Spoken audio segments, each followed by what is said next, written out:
अस्सलाम वालेकुम। आज थोड़ी सी कोरोना वायरस के बारे में बात करेंगे। कोरोना वायरस जो है ये कोई नई चीज़ नहीं है, ये इससे पहले भी एक लार्ज फैमिली ऑफ वायरसेस है। 1950s में कहीं पे ये दरियाफ्त हुआ था, उसके बाद से बहुत किस्म की बीमारियां इसमें आती हैं। जो अभी जिस कोरोना वायरस की हम बात कर रहे हैं, ये कोरोना वायरस जो है इसको कोविड-19 कहते हैं। और ये क्योंकि 2019 में एक नया स्ट्रेन आया है। बेसिकली इसका बैट से, चमगादड़ से शुरू हुआ, फिर किसी और एनिमल में गया और उसके बाद जो है ये इंसानों में आ गया। और भी इसके बारे में बड़ी थ्योरीज़ हैं, लेकिन ये हमारे आज की इस वीडियो का टॉपिक नहीं है। इसके जो कॉमन साइंस हैं इन्फेक्शन के, उसमें बुखार का होना है। जब ये बीमारी बढ़ जाती है तो बुखार काफ़ी तेज़ भी होता है, ड्राई कफ भी होती है, शॉर्टनेस ऑफ ब्रेथ होती है लेटर ऑन, और उसके बाद मुश्किलात होती है ब्रीदिंग करने में। जब बीमारी और भी आगे बढ़ जाए तो उसके बाद निमोनिया का भी अटैक होता है, किडनी फेलियर तक जा सकती है। और अगर इसका ख्याल ना रखा जाए तो ये चीज़ आगे बढ़ जाती है, बीमारी आगे पहुंच जाती है। अब कोरोना वायरस चाइना में शुरू हुआ, और अगर हम Chinese centre for disease control और प्रिवेंशन के स्टैटिस्टिक्स देखें तो जो कम एज के लोग हैं जिनमें क़ुव्वत मुदाफ़अत काफ़ी ज़्यादा होती है, उसमें इसका डेथ रेट बहुत कम है। यानी कि 100 में से सिर्फ 100 लोग जो हैं उनकी डेथ होती है। लेकिन जैसे जैसे एज बढ़ती है, 50 साल से ऊपर के जो लोग हैं जिनकी क़ुव्वत मुदाफ़अत इतनी ज़्यादा नहीं होती, उसमें ये काफ़ी ज़्यादा होता है। और 80 से ऊपर के लोगों के लिए तो इसका मोर्टेलिटी रेट जो है वो 14.8% तक पहुंच जाता है। मतलब कि हर 100 में से 14.8 लोग जो कि 80 साल से बड़ी उम्र के हैं उनकी डेथ हो जाती है। आपको जो भी मैं स्टैटिस्टिक्स वगैरह दिखाऊंगा उसके नीचे यहाँ पे सारे लिंक्स भी गिवन हैं ताकि आप उसको इंफॉर्मेशन को चेक भी कर सकें, क्योंकि अभी इंटरनेट पे बहुत ज़्यादा ऐसा मवाद मौजूद है जो कि हकीकत से ताल्लुक़ नहीं रखता। इसलिए ज़रूरी है कि हम लोग रेफर्ड मटेरियल को ही ठीक माने। ये ग्राफ मैंने लिया है worldometers.info से। ये कुछ अर्सा पहले का ग्राफ है, स्टैटिस्टिक्स हैं। जिस वक्त के स्टैटिस्टिक्स हैं उस वक्त तक 1,43,000 के करीब लोग जो हैं कोरोना से इन्फेक्ट हो चुके थे। उनमें से अहम चीज़ ये है कि 95% को बहुत माइल्ड कंडीशंस हुई हैं। इसका मतलब ये है कि उनको ये बुखार हुआ है हल्का बहुत, थोड़ा सा ज़ुकाम हो गया, गले में थोड़ा दर्द हो गया और वो खुद ही ठीक हो गए हैं, या उन्होंने कोई छोटी मोटी मेडिसिन जैसे कि पैरासिटामोल वगैरह लिए। सिर्फ 5% लोग जो हैं वो क्रिटिकल हालत को पहुँचे हैं कि उनको हॉस्पिटल में जाने की ज़रूरत थी। अच्छा, यहाँ पे कुछ चीज़ें बहुत अहम हैं। ये आप अपने जहन में रखिएगा कि सिर्फ 5% लोग जो हैं वही अस्पताल तक पहुंचते हैं, बाकियों को अस्पताल में दाखिल होने की ज़रूरत नहीं होती। अब जो 5% अस्पताल में पहुंचते हैं उसके लिए हमें ये समझना ज़रूरी है कि उनको कुछ इस तरह के एक बेड की ज़रूरत होती है जिसमें वेंटिलेटर होता है ताकि उनको ऑक्सीजन पहुंचाई जा सके। क्यों उनको ऑक्सीजन की ज़रूरत होती है? उनको ऑक्सीजन की ज़रूरत इसलिए होती है कि उनके फेफड़े पूरे काम नहीं कर रहे होते, निमोनिया हो जाता है, जिसकी वजह से उन्हें वेंटिलेटर पे डालना पड़ता है। और अगर वेंटिलेटर पे ना डालें तो वो खुदा न ख्वास्ता डेथ भी हो सकती है। अभी तक कुछ स्टैटिस्टिक्स थोड़े से डिफ़र करते हैं कि ये 5% है, ये इससे थोड़ी सी ज़्यादा है या कम है। एक मुल्क से दूसरे मुल्क में भी थोड़ा बहुत स्टैटिस्टिक्स का फ़र्क है, लेकिन बाय एंड लार्ज यही इंफॉर्मेशन हमें मिलती है। अब जिस वक्त ये जर्मनी में स्टार्ट हुआ था तो जर्मनी में स्टार्ट में ही जर्मनी की जो चांसलर हैं उन्होंने कह दिया था कि जर्मनी में अप टू 70% लोगों को होगा। इमरान खान ने भी कहा कि ये आगे फैलेगा। बात उनकी बिल्कुल दुरुस्त है। जैसे कि कनाडा वालों ने भी कहा यहाँ पे कि up to between 30% and 70% Canadians को ये वायरस जो है वो किसी न किसी मौके पे लाक होगा। तो ये ऑलरेडी ये वाली बात मौजूद है कि आप जिस वक्त एक बार ये वायरस आ जाता है तो उसके स्प्रेड को रोकना बहुत मुश्किल होता है।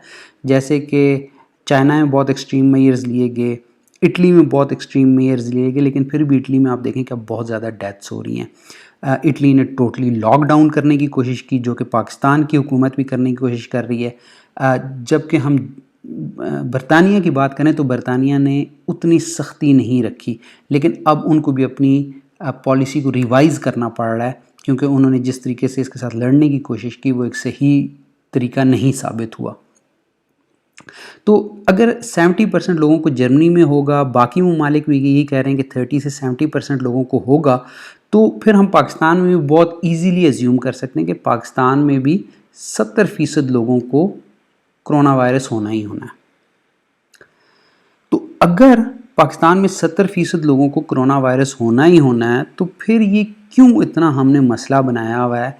क्या वजह है कि हम उसको रोकने के लिए क्वारंटाइन्स और इतनी ज़्यादा गवर्नमेंट जो है कोशिश कर रही है? उसकी वजह ये है कि हम लोगों ने इंश्योर करना है कि ये कर्व जो है इस वायरस की इन्फेक्शन का वो फ्लैट रहे। उससे मतलब क्या है? उससे मतलब ये है कि अगर 70% लोगों को होना है तो उन 70% लोगों को कितने अरसे में होता है। मिसाल के तौर पे यहाँ पे किसी को कोरोना वायरस होना शुरू हुआ और अगर वो इस तरीके से ऊपर चला जाता है और यहाँ तक पहुँच जाता है जहाँ पे आपके मैक्सिमम लोगों को कोरोना वायरस हुआ है, तो आपका जो अस्पताल का सारा निज़ाम है, आपके पास लिमिटेड नंबर ऑफ अस्पताल हैं, आपके पास डॉक्टर्स हैं, थोड़े कम डॉक्टर्स हैं, आपके पास जो वेंटिलेटर्स हैं मुल्क में वो बहुत कम है, तो वो जो हैं वो इतने हैंडल कर सकते हैं। तो अब क्या होगा? अब यहाँ पे ये सारे हमारे पास जो लोग हैं इनको तो वायरस हुआ है, लेकिन इनमें से जो 4% या 5% हैं जिनका हम कहते हैं कि जिनको अस्पताल की ज़रूरत होगी, उनके लिए अस्पताल में वेंटिलेटर मौजूद नहीं होगा। इटली में इस वक्त यही हुआ है। इटली में जो डेथ्स हैं वो चाइना से ज़्यादा तेज़ी से इस वजह से हो रही हैं कि चाइना ने बहुत जल्दी अपने अस्पताल खड़े करके, नए अस्पताल खड़े करके उसमें इक्विपमेंट ले आए थे।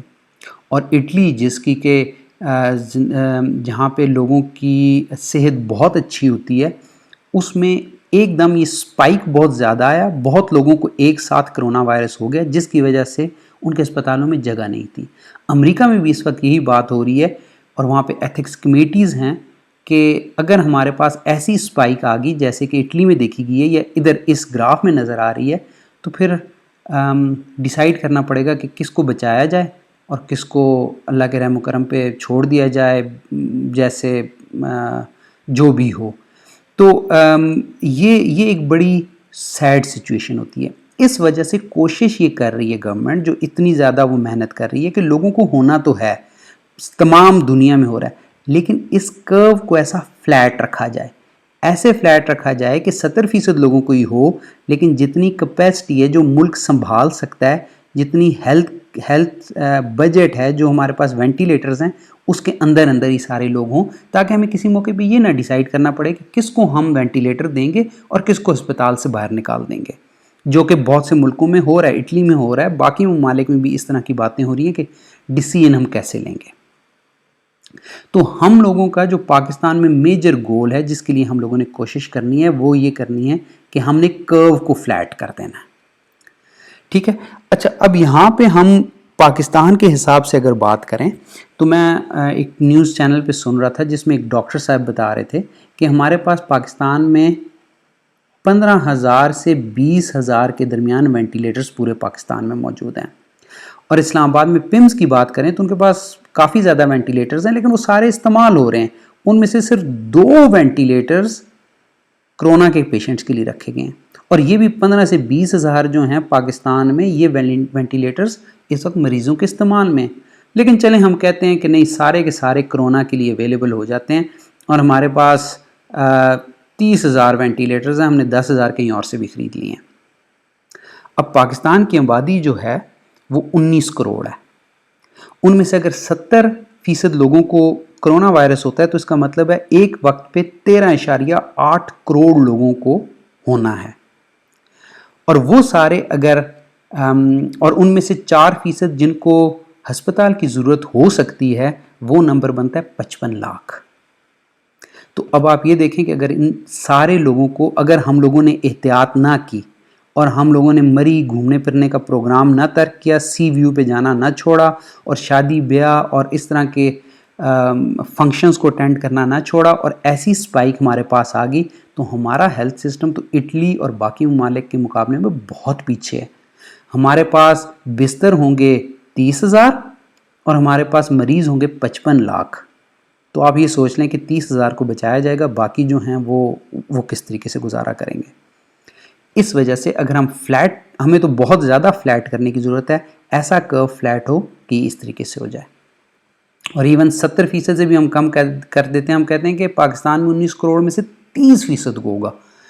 फिर भी हमें जो बेड्स चाहिए होंगे, वो जो लोग हैं जिनको कि हॉस्पिटलाइजेशन चाहिए होगी, वो 23.5 लाख है। तो इस वजह से हमें इसकी प्रोग्रेस को स्लो डाउन करने की सख्त ज़रूरत है। अच्छा, इसके स्प्रेड कैसे होता है? बेसिकली कोई भी बीमार बंदा जो है वो जिस वक्त छींकता है या अपने हाथों से अपनी आँखों को, नाक को, मुंह को टच करता है, तो उससे छोटे छोटे कतरे निकलते हैं और ये कतरे जो होते हैं इनके अंदर वायरस होता है। वो कतरे जो हैं किसी शॉपिंग मॉल में किसी ट्रॉली के ऊपर भी गिर सकते हैं। कोई घर के अंदर जो चीज़ों को वो हाथ लगाता है या बाहर जाता है, लिफ्ट का बटन दबाता है, गाड़ी का बटन दबाता है, किसी बस में बैठता है, किसी सीट को हाथ लगाता है, वो सारी जगह इन्फेक्ट होनी शुरू हो जाती है। तो ये फैलता बहुत तेज़ी से है। इस वजह से ये हवा से हवा में भी मुंतकिल हो सकता है, ड्रॉपलेट से भी हो सकता है, हाथ लगाने से भी हो सकता है और किसी और चीज़ पे वो ड्रॉपलेट्स चले जाएं, वहाँ से भी पहुँच सकता है। सो हाथ मिलाने से भी, हाथ भी उस बंदे के साथ मिलाने से या गले मिलने से ये ड्रॉपलेट्स पहुँच सकते हैं। तो इसका फैलाव बहुत ज़्यादा तेज़ है, जिस वजह से इसको ख्याल रखने की बहुत ज़रूरत है। और इस वायरस को अगर आप देखें, ये इसका एक और नाम है इसी वायरस का, ये कॉपर पे इतने दिन तक ज़िंदा रह सकता है। इस तरीके से कार्डबोर्ड पे 8 घंटे तक कॉपर पे रह सकता है, 48 घंटे तक कार्डबोर्ड पे, स्टेनलेस स्टील में 48 घंटे। सो इसमें काफ़ी ज़्यादा टाइम जो है ये किसी चीज़ में मौजूद रहता है। इसी वजह से हमें बहुत ज़रूरत है सोशल डिस्टेंसिंग की और इसको समझने की, इसको प्रैक्टिस करने की, बजाय इसके कि हम इनको छुट्टियां समझ के बाहर निकलना शुरू हो जाएं। बिल्कुल ठीक कह रही हैं सारी गवर्नमेंट, जो प्रोविंशियल हैं और जो फेडरल हैं, कि हम लोगों ने घर में बैठ के और इसको हमने इकट्ठे फाइट करना है। ना ये इमरान खान इकट्ठे कर सकता है, पीटीआई की गवर्नमेंट ना इससे अकेले लड़ सकती है, और ना इसकी जगह अगर कोई अपोजिशन की पार्टीज़ होती जो कि अपोजिशन में बैठ के बातें कर रहे हैं, चाहे वो पीएमएलएन होती या पीपल्स पार्टी होती, कोई भी इस वक्त हुकूमत में होता वो इसको अकेले नहीं लड़ सकता। ये एक हमारी कौमी रिस्पॉन्सिबिलिटी और इसका रिस्पॉन्स भी कौमी होना चाहिए। मैं आपको यहाँ पे कुछ वीडियोस दिखा देता हूँ। ये देखें, ये हमारे पास एक सिमुलेशन है जिसमें कुछ लोगों को हो रहा है और सारे लोग, कोई भी सोशल घरों में नहीं बैठा हुआ, इर्द गिर्द हर एक घूम फिर रहा है, दूसरे से मिल रहा है। तो आप देखें कितनी तेज़ी से वो बढ़ रहा है। नंबर ऑफ सिक जो हैं वो 180 के पास पहुँचे, तब जाके पहला बंदा ठीक होना शुरू हुआ है। तो इस केस में ये इतने ज़्यादा ग्राफ बढ़ गया है कि हमारे पास उतने वेंटिलेटर्स नहीं होंगे। जबकि अगर हम लोग घर में बैठें, ख्याल रखें और सिर्फ हमारी पूरी कौम में से सिर्फ 1/4 लोग जो हैं वो एक वक्त में कहीं बाहर जा रहे हों या इर्द गिर्द घूम फिर रहे हों, तो फिर हमारे पास क्या होगा, और जो लोगों को क्वारंटाइन किया जाए वो क्वारंटाइन हो, वो उसको अपनी रिस्पॉन्सिबिलिटी समझ के क्वारंटाइन हो। कहीं दूसरे मुल्क से आए तो जाके क्वारंटाइन हो के आराम से बैठ जाएं। तो ये देखें, अब हमारे पास क्योंकि 3/4 लोग मूव नहीं कर रहे, वो घरों में बैठे हैं, उन्होंने सोशल डिस्टेंसिंग रखी हुई है, तो बहुत जो लोग हैं वो सारे ही इन्फेक्ट हो रहे हैं। लेकिन कर्व बहुत फैल गया, फ्लैट हो गया कर्व, और यहाँ से हमारी जो लोगों को बीमारी हो रही है वो ठीक होना भी शुरू हो गए। तो अब इस केस में जो मेडिकल सिस्टम है वो उसको टेक ऑन कर सकता है, उसको ठीक कर सकता है। ये एक और है जिसमें और भी कम लोग जो हैं, सिर्फ 8 में से 1 बंदा जो है वो मूव कर रहा है, बाकी सारे जो हैं घरों में बैठे हैं और पूरी तरीके से एहतियात कर रहे हैं, हाथ धो रहे हैं, सारे जो एहतियाती तदाबीर हैं जो कि बहुत बार बताई गई उन सब का ख्याल कर रहे हैं। तो देखें बहुत ही कम स्प्रेड आ रहा है, जिसमें कि लोग जो बीमार हो रहे हैं वो बहुत कम हो रहे हैं, और वो कम होते हुए इस केस में तो बहुत कम लोगों को भी कोरोना हो रहा है, क्योंकि ठीक होना भी साथ साथ शुरू हो गया। अच्छा, इसके साथ साथ जो एक चीज़ अहम है कि हम लोग जिस वक्त सोशल डिस्टेंसिंग करेंगे तो हमें एक ज़हन में बात रखनी चाहिए कि कुछ ऐसे लोग भी हैं जो कि डेली वेजेस पे काम करते हैं, मज़दूर हैं या और हैं, तो वो भी हमारी रिस्पॉन्सिबिलिटी बन जाती है। सो सिर्फ घरों को बंद नहीं कर लेना, ये भी देखना है कि घरों के बाहर जो हैं जिनके डेली वेजेस नहीं हैं वो किस तरीके से ज़िंदगी गुजारेंगे, उसमें भी हमारा शामिल होने का फ़र्ज़ बनता है। फिर इंटरनेट पे बहुत ज़्यादा मिथ्स हैं। कुछ इस तरह की मिथ्स हैं कि भाई गर्मी आएगी और ह्यूमिड क्लाइमेट आएगा तो ये ख़त्म हो जाएगा। ये वर्ल्ड हेल्थ ऑर्गेनाइजेशन की वेबसाइट है जिसमें कि उन्होंने सारे ये कुछ मिथ बस्टर्स रखे हुए हैं कि क्या क्या मिथ्स इस वक्त चल रही हैं। उसमें ये कि गर्मी आएगी, ख़त्म हो जाएगा। इस वक्त सदर्न हेमिस्फीयर है, ऑस्ट्रेलिया वगैरह, वहाँ पे गर्मियाँ चल रही हैं, कोई ख़त्म नहीं हुआ, वहाँ पे इस वक्त भी फैल रहा है, कोरोना वायरस फैल रहा है। ये ऑस्ट्रेलिया के नंबर्स हैं, ऑस्ट्रेलिया में ही देखें कितने लोगों को हो चुका है। तो गर्मी के इंतज़ार में इतना नहीं रहना। फिर दूसरा ये है कि गर्म पानी से नहाने से ख़त्म हो जाता है, ये बात भी ठीक नहीं है।